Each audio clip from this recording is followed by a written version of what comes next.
Seja bem-vindo mais uma vez, esse aqui é o seu espaço. Que bom que você está com a gente, participando, fazendo acontecer sim, aí do outro lado. Não sei onde você está agora, quem sabe acompanhando a gente de um tablet, de um celular, aí do seu computador ou da sua TV. Obrigada pela sua participação e aqui a sua interação com a gente também. Olha só, a gente já comentou aqui na Semana Jovem de um projeto chamado Missão Caleb, tá lembrado? Esse projeto é onde os jovens eles dedicam as suas férias para um projeto de missão, onde eles podem servir as pessoas da sua comunidade, uma outra cidade, quem sabe. E olha só que legal, existe um outro projeto e eu quero que você fique ligado, porque esse projeto chama Um Ano em Missão. Você pode participar aí dedicando um ano da sua vida para missão, para servir os outros também, assim como o Caleb, porém esse com uma duração de 365 dias. Mais informações agora, roda o VT.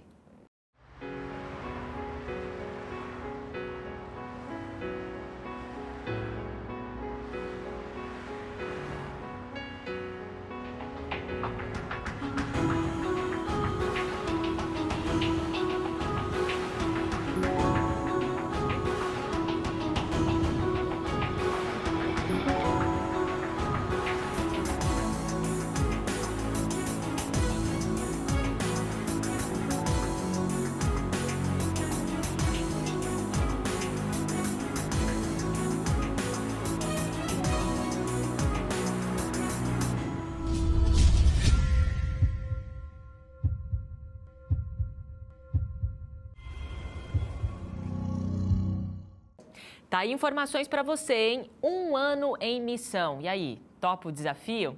Nesse momento tem música aqui na Semana Jovem, Trio Discípulos.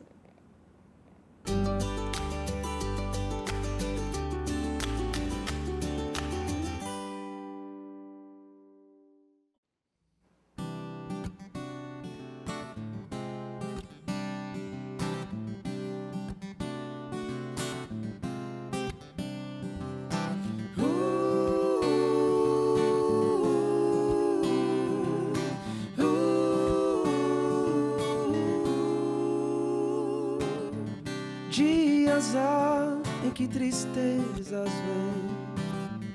vêm encobrir o meu ser, mas a tua paz me faz tão bem para todo o mal vencer.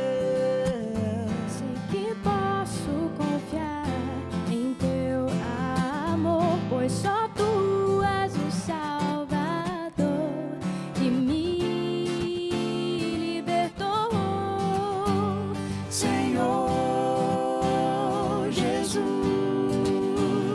eu quero me entregar do teu amor. Ao mundo vou falar, pois só tu és o Redentor que nossa cruz carregou. Senhor Jesus, mande teus anjos sobre nós, que a tua luz venha minha alma elevar. Eu quero me entregar.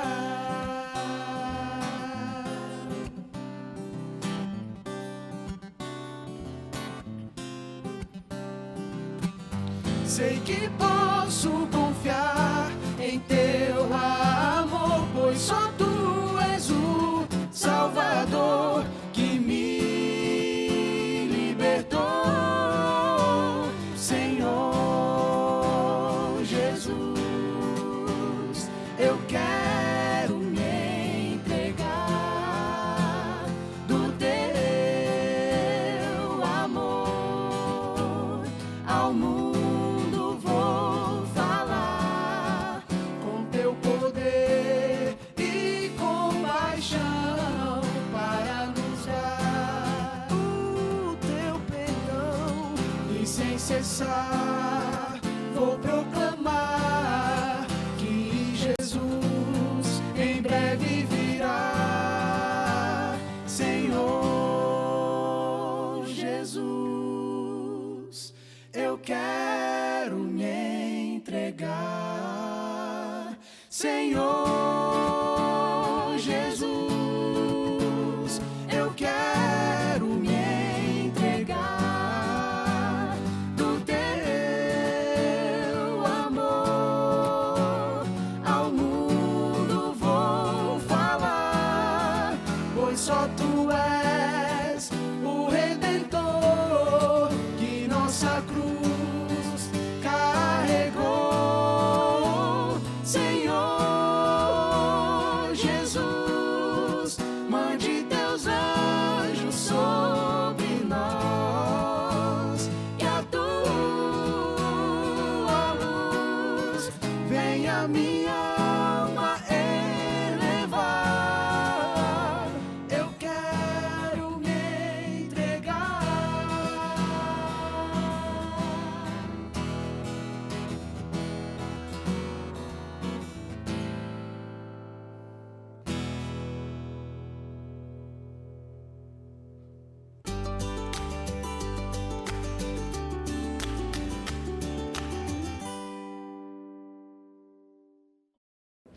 E você já sabe que nesse espaço aqui na Semana Jovem tem testemunho, porque isso significa pra gente, a sua história significa, a história de jovens que realmente querem viver para Cristo, interessa para esse programa porque pode impactar vidas. E o Alex, tudo bem, Alex? Tudo bem, Bianca?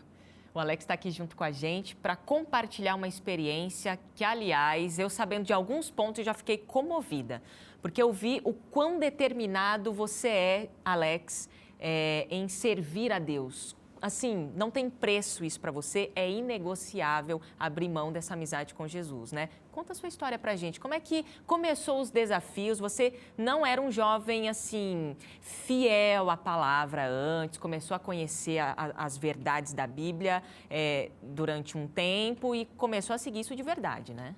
Para mim é um prazer estar aqui na Novo Tempo, poder contar a minha história para algum jovem que talvez vai ter não a mesma, mas uma semelhança neste momento que vai a ouvir. E eu conheci Cristo realmente aos 12 anos. 12 anos. Aos 12 Você anos de está com idade. quantos anos hoje? 27. 27. E aos 12 anos eu conheci a Cristo, porém em 97 eu conhecia Ele devido aos meus irmãos, mas eu era muito pequeno e minha mãe falou que eu não tinha noção do que eu queria para minha vida. Entendi. Então aquela curiosidade de conhecer passou. Meu irmão era do clube de desbravadores na época e a minha ansiedade era muita, mas porque meu irmão podia sair e acompanhar os programas e eu não, eu era muito guri na época. Sua mãe achava que você não entendia muita Que coisa. eu não entendia e tal. muita coisa, que eu achava que eu não tinha responsabilidade, não era aquilo que eu queria para minha vida. Ela achava que eu não sabia o que eu queria. Ok. Mas também passou. E ao longo que foi passando, no ano de 99 ela veio a falecer e em 2000 eu encontrei literalmente Jesus. Literalmente encontrei com ele ali, foi muito real, porque eu vivia um momento de amarguras, porque minha mãe veio a falecer e era um pouco tempo depois. Um momento de dor ali momento de também. dor, e foi no momento de dor que Jesus veio e me encontrou. Eu digo que ele que me encontrou. Eu tinha uma professora, eu estudava com ela, a gente ia para a escola e voltava juntos, mas ela nunca falou de Jesus até então. Eu era amigo dos filhos dela que estudavam na época na escola adventista, porém eu achava que eles só estudavam ali. E até que um ponto, depois que minha mãe veio a falecer, todos os dias eu tinha o hábito de esperá-la num portão, no final do dia, porque eu sabia que ela trazia um pacotezinho de biscoito para mim. Uhum. Então, adquiri aquele hábito e ficava ali esperando, mesmo sabendo que ela não estava mais, não voltaria mais. Que coisa. E triste, amargurado, um certo sábado, no meio de julho, a minha professora passa ali exatamente às 17 horas, no horário do culto JA. Que é o culto jovem, da Igreja Adventista, que que acontece em todas as igrejas, aproximadamente aí às 5 horas da tarde. Uhum. Isso. E exatamente naquele dia eu estava lá no portão e ela viu a minha tristeza, porque eu não tinha, até aquele momento eu não tinha amigos. Eu não saía, eu não brincava na rua, então eu ficava só restrito dentro de casa. Sim. Não porque eu não podia até então, mas porque eu não queria. Eu queria sempre estar perto da minha mãe e, ao mesmo tempo, também não tinha amigos. E naquele sábado ela passou e me convidou, viu minha tristeza e me convidou. E eu prontamente fui, aceitei o convite. Eu fui para aquele JA, foi o encontro com Jesus. Na época, o JA tinha um curso bíblico como cruzadinhas, e aquilo foi impactante para mim. Dinâmica e tal. Você foi se envolvendo com aquela programação, gostou da dinâmica? Eu gostei daquela dinâmica, eu gostei dos jovens e minhas amizades começaram ali. Eu tive amigos de verdade ótimo. a partir dali. Só que a partir dali também começou a surgir a dificuldade. Ou seja, o culto jovem transformou a sua vida. Transformou minha vida. E depois disso, desse programa que você gostou, as amizades foram feitas? As amizades até ali eram feitas. Eu nunca tinha saído para brincar na rua com os amigos. Depois, até aquele momento, daquele JA para frente, mudou tudo. Quebrou todas as minhas rotinas, tudo aquilo que eu achava que eu estava fazendo, mesmo não estando errado, respeitando os limites da minha família, da minha casa. Mas os seus irmãos, a sua casa, depois que sua mãe faleceu, eles não seguiam nenhuma igreja, ninguém só seguia você? nenhuma religião até aquele momento. Os meus irmãos que já tinham se batizado, tinham se afastado, não viviam mais também, os dois não viviam mais conosco. Porém, a partir daquele momento eu aceitei. Eu entrei naquele JA e saí decidido, eu quero. Porém, eu encontrei uma barreira, porque o meu irmão, na época, eu era menor e eu tinha que ter um responsável. Meu irmão tomou a responsabilidade da minha vida. De cuidar de você. De cuidar de mim. Nós éramos muito apegados. E ele não gostou dessa sua decisão? Ele não decisão? gostou da decisão. E como ele reagiu? De princípio, eu vejo o agir de Deus. Porque eu comecei aí, ele percebeu que eu comecei a gostar. Então, ele meio que me restringia a não ir. Então, algumas vezes eu cheguei a mentir. Quando os amigos iam procurar, eu dizia, eu não posso. Porém, estava chegando o dia do primeiro batismo, que depois que eu aceitei, ia ter o primeiro batismo. Eu lembro como se fosse hoje. Porém, para mim me batizar, eu orei a Deus e pedi para que Deus tirasse meu irmão da minha casa, porque ele não aceitou, ele não aceitava de maneira alguma que eu aceitasse aquela mensagem para mim. E ele mudou completamente. No dia 27 de agosto, 3 dias antes, ele pediu para que ele tinha que viajar aqui para São Paulo, a trabalho, e eu fiquei já ficando com aquela minha preocupação, como que eu vou para o batismo, sabendo que meu irmão não vai permitir, porque eu precisava da permissão dele. Tudo que eu fazia, eu precisava de permissão. E então, Deus, ele ouviu, ali antes de me batizar, ele já ouviu a minha oração. Ele fez com que minha irmã, que mora aqui em São Paulo, ligasse. Ela conseguiu um emprego aqui para ele 3 dias antes do batismo. Porém, tinha um probleminha bem pequeno. Qual era esse problema? Ele só viria no dia do batismo, que seria dia 27. Ele saiu, o horário do ônibus sairia às 5h30, ele sairia às 17 horas, também para a rodoviária. Sim. E eu, na maior expectativa, orando para que ele fosse. Para que você pudesse batizar sem problema nenhum. Para que eu pudesse me batizar sem problema, porque o batismo não seria na igreja local. E aí, o que aconteceu? Meu irmão pegou o ônibus, saiu, eu já tinha me aprontado também rapidamente, e sem ele saber, né, ele foi sem saber que eu me entregaria a Jesus, e já estava decidido aquele momento, aquela entrega. E ele pegou o ônibus, eu corri para casa de volta, fui até com ele no ponto de ônibus para ter certeza que ele já tinha entrado no ônibus, voltei para casa, tomei banho rapidamente, me aprontei, aí eu fui para a igreja, eu corri e disse para minha irmã, eu vou me batizar, tem algum problema? E minha irmã disse, não tem, por mim não tem problema algum. Ou seja, só o seu irmão que te perseguia? Só ele que assim, me perseguiu, assim, okay. Por questões... Mas a perseguição não começou aí. Sim. Eu vi a preparação de Deus por 1 ano em minha vida. Ok, bom, aí você foi para o batismo. Eu fui para o batismo, me batizei, ele ficou em São Paulo 1 ano. Um ano Deus me preparando para que talvez eu pudesse enfrentar o que viria por vir. Okay. Né? Aí chega o momento... Depois de um ano, de novo, a gente se reencontra, ele volta para São Luís. A minha outra irmã, que mora em Belém, também estava de férias na época. E a gente estava assistindo de madrugada um filme, que eu não vou dizer o nome, quando ele chegou. E ali mesmo, a gente com saudade de já não se ver há muito tempo, a gente ficou ali, mas já estava meio apreensivo do que aconteceria. Certo. E a gente como se estivéssemos aqui. Okay. Minhas irmãs todas ali, e ele sentou no meio, e a minha irmã de Belém disse assim, a gente tem um irmão na nossa família agora. Porém, ele não entendeu que ela se referia ao meu batismo, ao fato de ser agora não só mais irmãos biológicos, mas irmão em Cristo. Mas aí, resumindo, como é que o seu irmão fez? Ele reagiu bem ou não? Ele foi te agredir? ele de imediato ele não começou as agressões porque ele achava de imediato que talvez eu iria abandonar aquilo. Né? Aí quando ela repetiu de novo, agora a gente tem um irmão em Cristo, ele perguntou, não entendi. O Alex agora é crente, então a feição dele mudou completamente. Então, aí começou os cultos de quarta-feira, os sábados eu ia, só que ele começou a proibir. Então, ele não deixava que eu fosse frequentemente. Ele queria que eu fosse, porém, fosse um dia só. Okay. Mas eu estava decidido a todos os cultos estar ali. Bom, já deu para você entender. O Alex, ele decidiu seguir a Cristo, mas ele teve uma grande desaprovação do irmão mais velho dele, que o Alex já contou aqui pra gente, sofreu algumas agressões por querer seguir a Jesus Cristo. Hoje, Alex, isso mudou. Deu um 180 graus na vida da sua família. E hoje, esse seu irmão, que te perseguia, está também seguindo esse Cristo que você segue. Ele também hoje serve a Jesus. O mais importante para mim hoje, que eu vejo, de todas as coisas que eu passei, eu sempre falo para os meus amigos que eu respeitei ele no Senhor. Eu respeitava ele hoje é testemunha de poder dizer que eu nunca levantei a voz quando ele levantou a voz para mim. Porque eu sabia que a ordenança dele para mim seria para mim, mas a ordenança de Cristo para mim seria muito maior e que me daria forças para continuar. E 3 anos depois, a conversão da minha irmã foi uma conversão muito linda, a conversão da minha outra irmã foi muito linda. A minha cunhada, depois de 3 anos de muitas dificuldades, e através desse preparo de 1 ano, a minha professora que me auxiliou, a mãe da minha professora que me auxiliou espiritualmente, hoje eu a considero como mãe.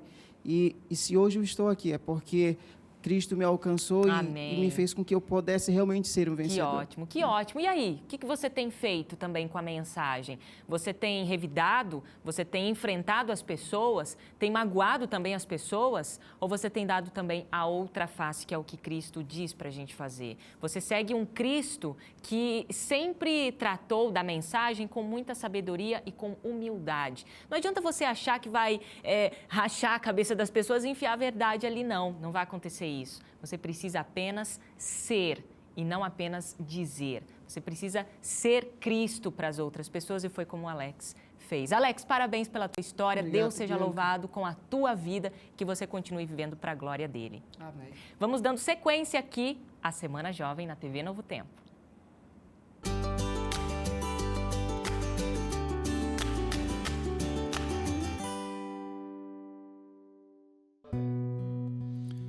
Quando somos habitados pelo Espírito Santo, damos o maior fruto de todos. A maior evidência de que a nossa experiência espiritual já é legítima é que amamos. E é por isso que João vai dizer, sabemos que já passamos da morte para a vida, porque amamos nossos irmãos.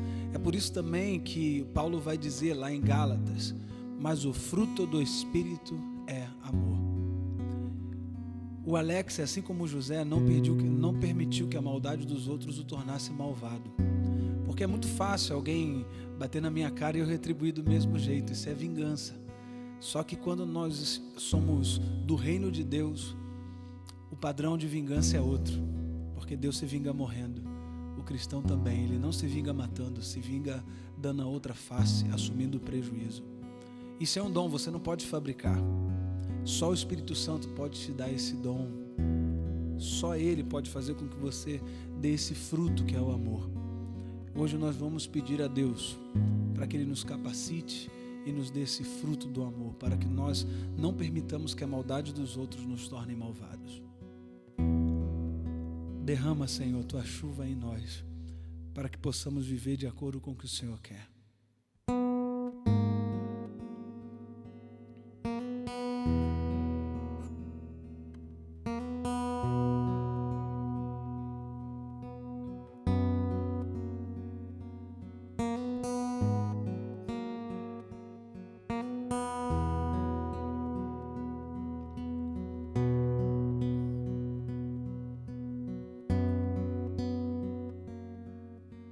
Como foi no Pentecostes, quero te pedir, teu Espírito aqui faz cair. Pois já não aguento mais essa agonia, essa vida de hipocrisia. Vem e mora em mim.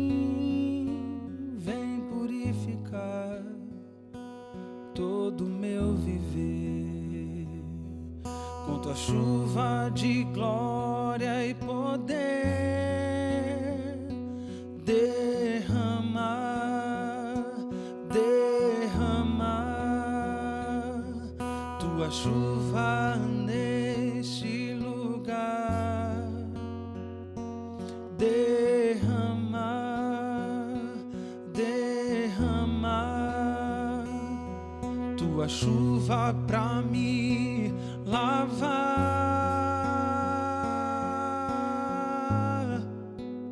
Se Deus quer amor habitar em nós, nunca mais responderemos com maldade, responderemos com amor, porque é assim que Deus responde. Peça isso para Ele. Como foi no Pentecostes, quero te pedir, teu Espírito aqui faz cair, pois já não aguento mais essa agonia, essa vida de hipocrisia. Vem e mora em mim, Senhor, vem purificar todo meu viver, com tua chuva de glória e poder, derramar, derramar tua chuva neste lugar, derrama, Senhor, derrama, Senhor, o teu Espírito, a tua chuva sobre mim, pois sou uma mentira, vivo de hipocrisia. Por favor, Senhor, vem me salvar. Não sou verdadeiro, lobo em pele de cordeiro. Por favor, Senhor, vem me lavar.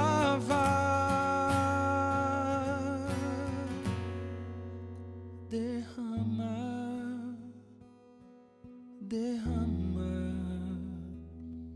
tua chuva neste lugar. Derrama, Senhor, derrama, Senhor, tua chuva pra me lavar.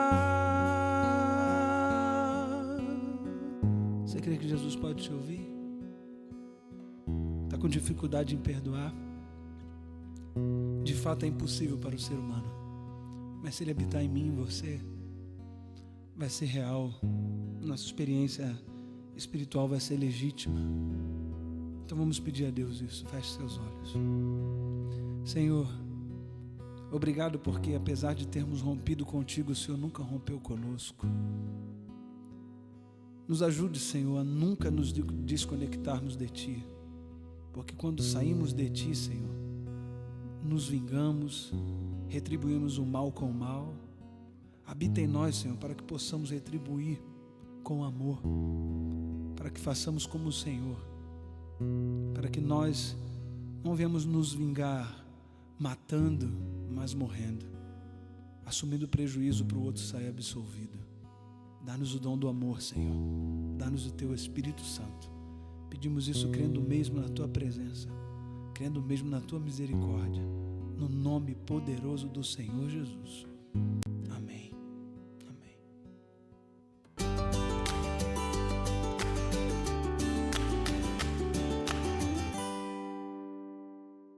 Olá, querido amigo, que bom estar com você aqui novamente para darmos continuidade à nossa Semana de Oração Jovem. É uma alegria poder participar com um grupo tão especial que é a nossa juventude. Eu estou feliz nesta noite porque eu percebo que muitas pessoas estão participando e se envolvendo na Semana de Oração Jovem 2015. É bom saber que você tem sido tocado pelo Espírito Santo e isso tem feito toda a diferença e toda a motivação que temos é quando a mensagem chega aí e a gente encontra uma resposta por parte de vocês. Um abraço a todos os amigos que nos acompanham no Nordeste, no Sul, em todo o Brasil. Nós estamos contentes e felizes por vocês estarem acompanhando conosco essa programação. Nesta noite eu gostaria de começar lendo a Bíblia mais uma vez. Queremos que a palavra de Deus fale ao seu coração. E quero convidá-lo para que você possa abrir a sua Bíblia em Atos capítulo 20 e nós vamos ler o verso 7 a 12. Leia comigo. No primeiro dia da semana, estando nós reunidos com o fim de partir o pão, Paulo, que devia seguir viagem no dia imediato, exortava-os e prolongou o discurso até a meia-noite. Havia muitas lâmpadas no cenáculo onde estavam reunidos. Um jovem, chamado Eutico, que estava sentado numa janela, adormecendo profundamente durante o prolongado discurso de Paulo, vencido pelo sono, caiu do terceiro andar e abaixo e foi levantado morto. Descendo, porém, Paulo inclinou-se sobre ele e, abraçando-o, disse: Não vos perturbeis, que a vida nele está.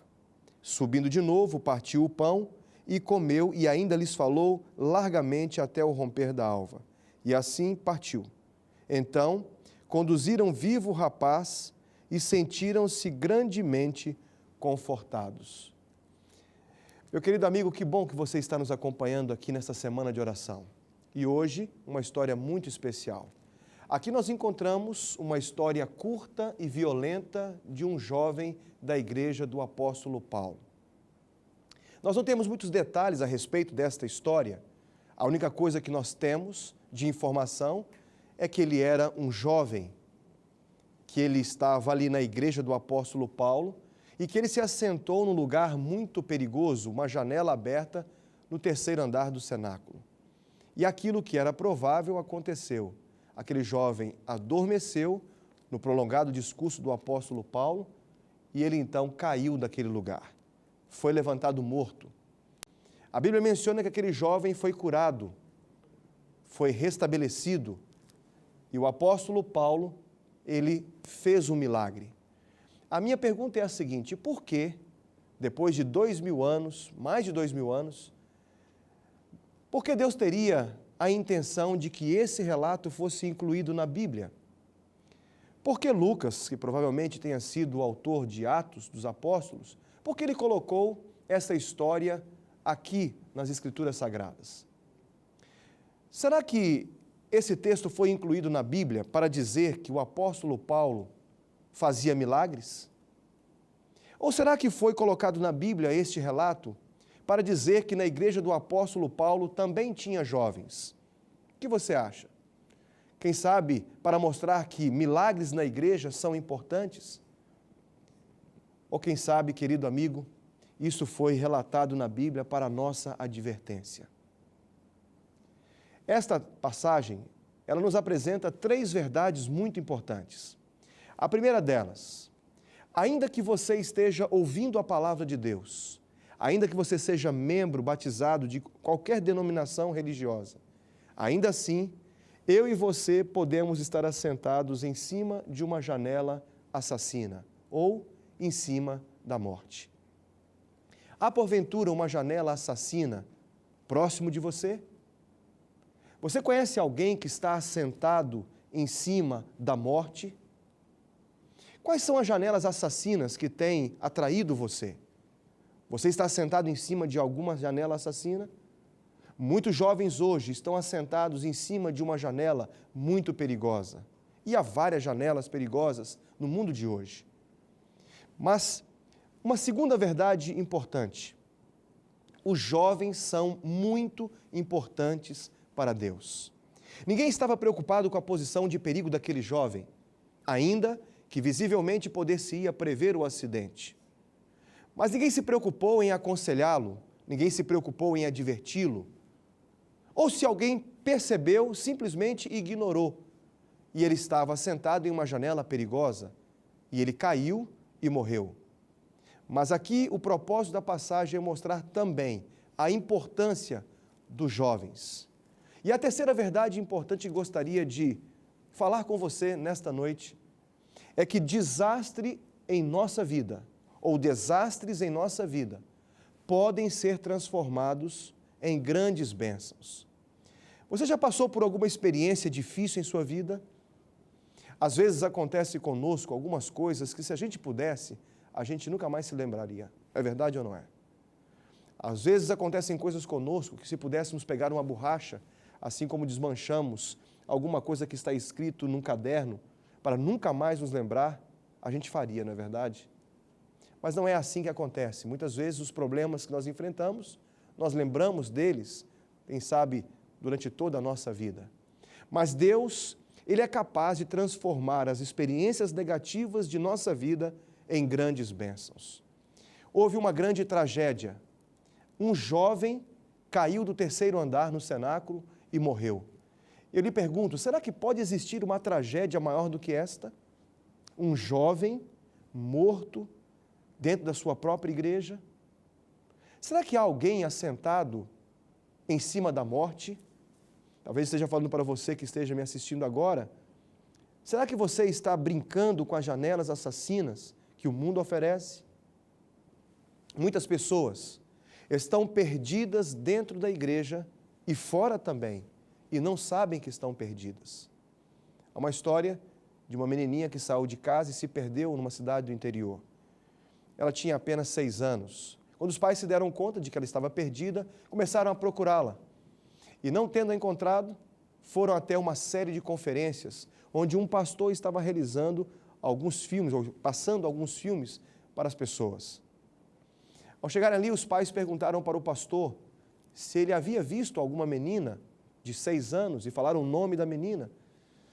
E o pastor disse que não tinha visto ninguém ali, nenhuma criança. E naquele momento estava sendo passado um filme. Ele interrompeu o filme, as luzes estavam apagadas, e ele anunciou que se alguém tivesse encontrado uma menina, falou o nome dela, a sua idade, pediu que devolvessem para os pais, porque ela estava perdida. Quando o filme acabou, ele acendeu as luzes e as pessoas foram embora, e o pastor observou que no meio da igreja, ali no auditório, uma menina permaneceu até o fim, depois das pessoas terem saído. E o pastor então se aproximou dela e perguntou o seu nome, e ela disse o nome dela, e ele percebeu que era a mesma menina, que se tratava da mesma pessoa que os pais ali vieram buscar. E ele então disse para aquela menina, menina, você não ouviu o anúncio que eu dei? Que se uma menina que estava perdida deveria ser levada para os seus pais? Ela disse assim, eu ouvi o anúncio que o senhor deu, mas pastor, aqui não é a igreja? Ele disse, sim, aqui é a igreja. E ela então disse, pois então, pastor, eu não estou perdida, eu estou dentro da igreja. Amigos, esta história pode ter 2 aplicações. A primeira delas é que muitas pessoas poderão encontrar a salvação dentro da igreja e podem deixar de estarem perdidas. Mas também, a outra verdade é que muitas pessoas estão perdidas dentro da igreja e não sabem que estão perdidas. Uma certa ocasião, uma mãe, quando pastoreava uma igreja, me procurou e disse assim, pastor, estou muito preocupada com os jovens da igreja. E eu disse assim, por que a senhora está preocupada com os jovens da igreja, irmã? E ela disse assim, pastor, porque há uma moça que está servindo os rapazes. Eu não entendi bem e perguntei novamente, mas o que a senhora quer dizer com isso, está servindo os rapazes? E ela então me disse assim, pastor, vou ser clara com o senhor. Na verdade, é uma menina, uma moça, que está mantendo relações sexuais com alguns rapazes da igreja. Eu disse, então, irmã, esse é um assunto muito sério, porque esta é uma janela assassina, é um problema que a igreja está enfrentando, precisamos resolver. Há jovens que não se preocupam com o dia de amanhã, há jovens que não se preocupam com as consequências do pecado. Não se engane, querido amigo, querida moça e querido rapaz. As consequências do nosso pecado, elas vêm com o tempo. Aqueles rapazes e aquelas moças estavam em pecado. Deus claramente fala que a fornicação e o adultério são pecados. Existem muitos jovens que estão namorando hoje, mas eles estão vivendo uma vida de casados, sendo solteiros. E Deus claramente fala que o sexo deve acontecer no contexto do casamento, biblicamente falando, esta é a verdade de Deus para o seu povo, para os jovens que são cristãos. Uma certa ocasião eu li, numa revista que é muito conhecida, Conexão Jovem, uma história chamada Quarta-feira de Cinzas. É a história de um rapaz chamado Rodrigo. O Rodrigo estava voltando do carnaval, era quarta-feira, e ele voltava para casa caminhando com a sua calça jeans, com a sua com o seu corpo todo cheio de confetes e purpurina, estava sem camisa, mas ele vinha pensativo e triste, porque apesar de ter pulado o carnaval e se divertido, no fundo, ele estava angustiado, porque tudo aquilo que ele havia vivido era uma alegria que não tinha muito sentido. Ele voltava pensativo. No seu bolso, da sua calça jeans, estavam dezenas de papeizinhos com telefones das meninas que ele havia ficado. Ele havia mantido relação sexual com várias delas. Ele só não usou droga naquelas noites de carnaval. Mas ele voltava com um vazio maior do que o que ele estava. Voltando para casa, com a cabeça baixa e pensando na sua vida, de repente um ônibus passa por ele com os jovens da igreja. Rodrigo havia pertencido à igreja e havia abandonado a igreja. E agora os jovens da igreja, voltando de um retiro espiritual, passam por ele e dizem assim: "Olá, Rodrigo, como você está?" E ele então acena para aquelas pessoas, um pouco sem jeito, sem conseguir identificar de fato quem estava acenando para ele. E logo, a alguns metros, o ônibus então para. E ao ônibus parar, uma pessoa desce do ônibus, uma garota chamada Carol. A Carol havia sido namorada do Rodrigo. Eles namoraram durante algum tempo, mas o Rodrigo havia pedido uma prova de amor para a Carol. E ele disse para ela que se ela de fato o amasse, ela cederia e ela teria relações sexuais com ele, como prova do amor que ela sentia por ele. Carol não topou essa ideia, porque ela sabia o que deveria fazer e o que Deus esperava dela. E em função disso, o Rodrigo terminou o namoro com a sua namorada, chamada Carol. Agora eles se encontram, ela descendo do ônibus. Então Carol desce com aqueles cabelos cacheados e Carol cumprimenta o Rodrigo dizendo: "Olá, Rodrigo, tudo bem?" E ele diz assim: "Não está tudo bem." "Como você passou o carnaval?" perguntou o Rodrigo. Ela disse: "Foi a melhor coisa que eu fiz na minha vida, Rodrigo. Eu fui para um retiro espiritual, estou renovado espiritualmente. Foi a melhor coisa que eu fiz. Eu renovei o meu pacto com Deus. Eu entreguei mais uma vez a minha vida a Cristo. Eu estou muito feliz, Rodrigo." E ela disse: "E você?" Ele disse: "Eu não estou feliz. Eu passei todo o carnaval fazendo muitas coisas que eu não devia e me arrependo do que fiz." E então o Rodrigo disse assim para a Carol: "Carol, será que há volta para mim?" Então a Carol disse: "Sim, Rodrigo, é claro. Sempre haverá uma oportunidade. A igreja sempre estará de braços abertos para poder recebê-lo." E quando a Carol falou com o Rodrigo, ele olhou para ela e se lembrou da época em que eles namoravam. Então o Rodrigo disse para a Carol: "Carol, e para você, há volta?" A Carol olhou fixamente nos olhos do Rodrigo e disse assim: "Rô", que era a forma como ela o chamava quando eles namoravam, "você quis ganhar o mundo inteiro e perdeu o universo que eu havia preparado para o nosso amor. Tudo como Deus quer, da maneira como Ele planejou." E a Carol disse isso, se virou, caminhou alguns passos mais e então novamente diz para o Rodrigo: "Rodrigo, te vejo na igreja, meu irmão." Queridos amigos, o pecado sempre traz as suas consequências. Na verdade, o Rodrigo perdeu uma grande oportunidade de se casar com uma pessoa especial que queria fazer a vontade de Deus. Meu querido amigo, como está a sua vida hoje? Você que é um jovem cristão, você gostaria de fazer a vontade de Deus? Deixa eu dizer uma coisa para você: os jovens são muito importantes. Ninguém estava preocupado com a posição de perigo do jovem Eutico. Quando eu olho para o jovem Eutico, eu consigo, ao olhar para ele, eu consigo vislumbrar vários jovens de hoje. Eutico era um jovem destemido, um jovem corajoso. Provavelmente ele era um jovem até vaidoso. O que prova isso é o fato de que ele subiu numa janela perigosa e se assentou ali, talvez até para ser notado. Mas o fato é que ninguém notou. E se notou, ninguém se preocupou em aconselhá-lo, em adverti-lo. E ele caiu do 3º andar e morreu. Queridos, os jovens são importantes para Deus.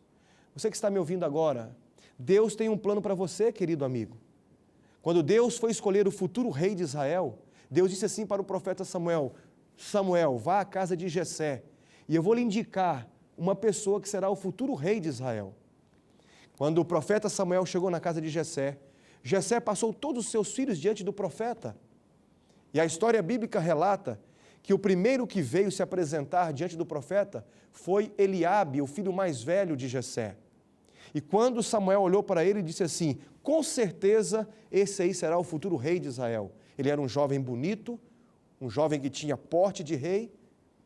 E então Deus disse assim para Samuel: Samuel, esse não será o futuro rei de Israel, porque o homem vê o exterior, mas eu vejo o coração. Amigos, depois disso, o profeta Samuel perguntou: quem mais está aqui? E então veio Abinadab, Samar, e todos os filhos de Jessé passaram diante do profeta, e Deus disse: não é nenhum desses. Então, alguém fez uma pergunta, naturalmente o profeta: não falta mais ninguém? E diante dessa pergunta, alguém disse assim: sim, falta um. É o mais novo de todos, ele está cuidando das ovelhas. Manda chamar Davi. E então Davi foi chamado. Quando Davi entrou na casa, ali onde estava o profeta, Deus disse assim para Samuel: Samuel, este aí é o meu ungido que eu mesmo escolhi. Querido amigo, o próprio salmista Davi disse: ontem éramos jovens, amanhã eles serão os mais velhos. E Davi expressou isso com a seguinte frase: fui jovem, hoje sou velho. Queridos, nós hoje podemos preparar uma geração para amanhã, para que possam liderar. Deus está preparando um grande exército de jovens para que possa entrar em batalha em qualquer estágio da guerra. Você que está agora me acompanhando, querido jovem, amigo, Deus tem um plano para você. E eu gostaria que você assumisse o ministério que Deus tem colocado em suas mãos. Deus quer lhe usar, porque você é importante para Ele. Mas talvez haja alguém aí em casa agora pensando assim: mas como Deus pode me usar, sendo que a minha vida sempre foi um grande fracasso? Nada em minha vida dá certo, como posso ajudar e posso fazer alguma coisa para Deus? Amigo querido, desastres na igreja ou em nossa vida podem ser transformados em grandes bênçãos. O pastor Viana, uma certa ocasião, o pastor Viana hoje já é falecido, mas quando ele era líder da divisão sul-americana, ele nos contou uma história muito interessante. Um grupo de jovens saiu da Igreja Central Paulistana, que fica no bairro da Liberdade, em São Paulo. Esse grupo de jovens foi para um congresso na cidade de Gramado. E nessa cidade, eles participaram de um programa de reavivamento espiritual. E quando estavam voltando, depois do congresso, aquele ônibus sofreu um grande e grave acidente. Aquele ônibus, voltando do congresso de Gramado, se chocou com uma carreta que transportava tubos de aço. E no choque entre a carreta e o ônibus, os tubos de aço penetraram o ônibus e 22 pessoas morreram naquele trágico acidente. O pastor Viana disse que no dia 24 de dezembro, véspera de Natal, ele estava ali na igreja e todos estavam tristes, angustiados. O pastor estava na sala pastoral para poder pregar para a igreja, 18 caixões espalhados pela nave da igreja. A revista Adventista noticiou, e o título da matéria foi O Dia que a Rua Taguá Parou. A rua estava cheia de carros, de pessoas, repórteres de todos os lugares. E quando o pastor estava ali na sala pastoral, se preparando para pregar, entrou um rapaz exaltado e ele dizia assim: e agora, pastores, o que vocês irão dizer para os membros da igreja? Que Deus é amor? Que Deus é esse que permite que jovens cristãos, voltando de um congresso religioso, possam sofrer de uma forma tão trágica? Onde está Deus, pastores? O que vocês irão dizer para os familiares? Que Deus é amor? Naquele momento eles tomaram providências para que ele saísse dali. E o pastor Viana procurou saber quem era aquele rapaz. Ele era um jornalista, escrevia para um jornal ali. E na manhã de domingo, no domingo após aquela grande tragédia, depois de uma semana, o pastor Viana comprou um jornal numa banca que ficava em frente ao hotel que ele estava. E ele então procurou saber o que aquele jovem havia escrito sobre a igreja, as possíveis críticas sobre Deus e sobre os pastores. E quando ele abriu o jornal, ele mal pôde acreditar no que ele via e no que ele lia. Com letras bem grandes, estava ali uma frase importante, havia uma foto do pastor pregando para a igreja, e estava escrito o seguinte: pastor conforta fiéis e converte um jornalista ateu. Ah, meu querido jovem, Deus pode transformar grandes tragédias em bênçãos. Você pode estar então aí questionando, mas pastor, será que Deus teria que permitir que pessoas sinceras morressem para que um fosse salvo? Amigo querido, algumas respostas nós não iremos encontrar aqui na terra, mas uma coisa nós sabemos: Deus, Ele permite que as coisas aconteçam em nossa vida, mas sempre para algum propósito. A Bíblia diz assim que todas as coisas contribuem para o bem daqueles que amam a Deus e são chamados segundo o seu propósito. Eu pergunto, aqueles jovens estavam voltando de um congresso religioso, correto? Eles estavam consagrados porque depois de uma programação espiritual, normalmente os jovens se entregam a Cristo, fazem novos pactos com Deus. E eles estavam voltando consagrados. Eu pergunto, se eles estavam preparados para se encontrar com Jesus, o que vale 70 anos se nós temos a eternidade para viver com Cristo? Deus sabia que muitos daqueles jovens possivelmente pudessem se desviar do caminho e que eles eram sinceros. E ao Deus permitir que eles então descansassem, Deus estava pensando no melhor para eles. Eu não sei lhe dizer por que Deus permitiu, mas o fato é que Deus pode transformar grandes tragédias em bênçãos em nossa vida. Qual é a tragédia da sua vida, querido amigo? O que você precisa fazer para curar as feridas da alma? Existe alguma coisa que você gostaria de apagar de sua vida? Alguma coisa que você gostaria que Deus perdoasse e que Ele jogasse nas profundezas do mar? Não importa quão longe você tenha ido, não importa como você se sente agora, não importa como você enxerga a pessoa de Deus, o importante é que você se entregue completamente a Ele e Deus vai operar em sua vida. Você gostaria de se entregar a Jesus nesta noite? Gostaria que Ele transformasse essa tragédia, esse problema, esse trauma em sua vida numa grande bênção? Entregue a sua vida a Jesus. O Jefferson Pilar vai cantar agora e eu gostaria que você fizesse a sua entrega a Jesus. Deus quer operar em sua vida agora. Permita-se ser usado por Jesus.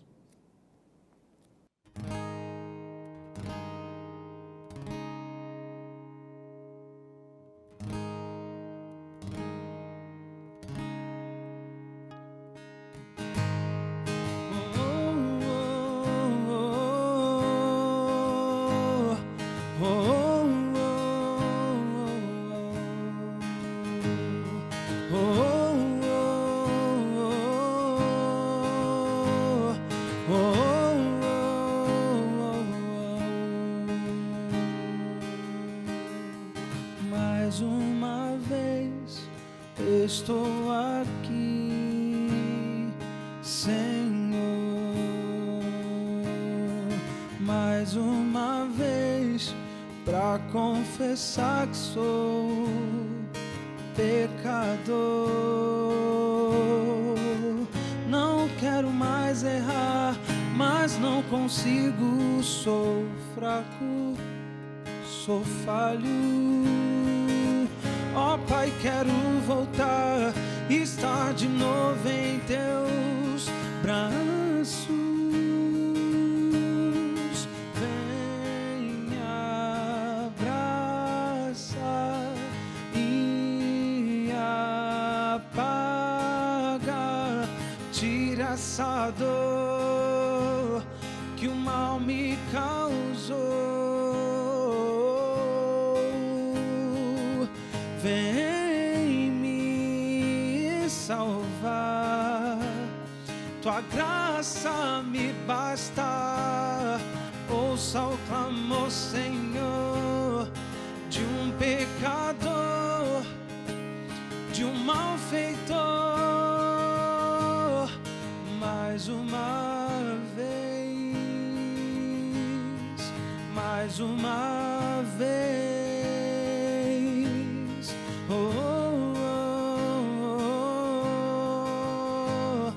oh, oh, oh. Mais uma vez venho pedir o teu perdão. Mais uma vez, Senhor, toma meu coração. Estou na escuridão e não encontrar saída. Senhor, estenda a mão e vem salvar minha vida. Mais uma vez, vem me abraçar, vem apagar, tira essa dor que o mal me causou. Vem me salvar, outra vez apagar, mais uma vez, Senhor, salve esse pecador, esse malfeitor. Mais uma vez, mais uma vez. Oh, oh, oh, oh,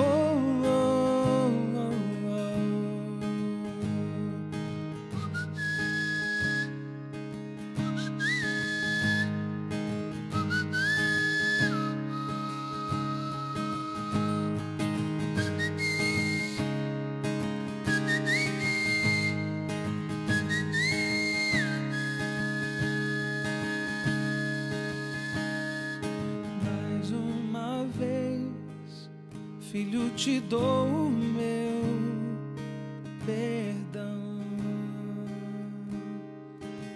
Mais uma vez, já esqueci a transgressão. Mais uma vez, mais uma vez, Filho, vem, vem, mais uma vez.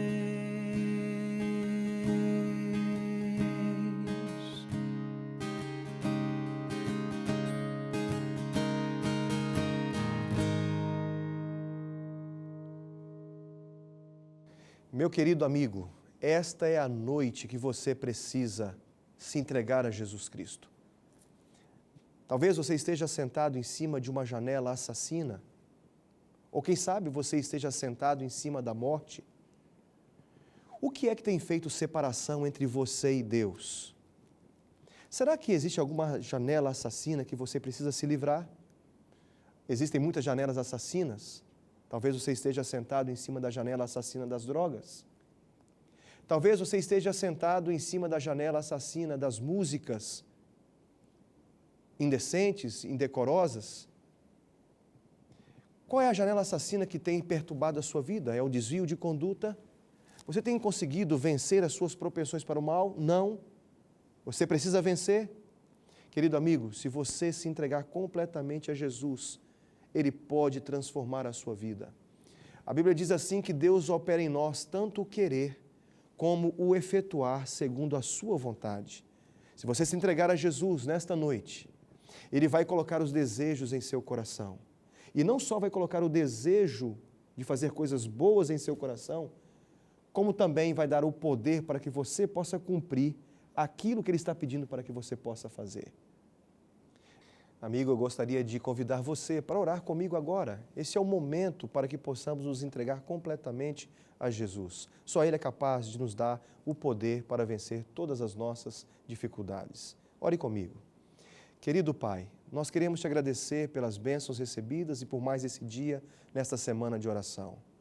Obrigado, Senhor, porque o Senhor tem nos dado avisos e conselhos para que possamos descer das janelas assassinas. Não queremos estar assentados em cima da morte. Por isso, querido Pai, pedimos que o Senhor nos ajude para que possamos enxergar qual é o Teu plano para a nossa vida. Nós queremos dizer que nos sentimos importantes diante do Senhor. Sabemos que o Senhor nos ama e por isso morreu na cruz do Calvário. Temos nossas lutas e dificuldades. E existem muitos momentos em que a tragédia vem sobre nós, as grandes decepções da nossa vida. Querido Pai, transforme essas tragédias, essas decepções em bênçãos, porque queremos confiar a nossa vida a Ti. E por isso, querido Pai, nós oramos em nome de Jesus. Amém. Querido amigo, foi muito bom ter passado esses momentos com você. Espero você aqui amanhã para a continuidade da nossa semana de oração. Um grande abraço para você.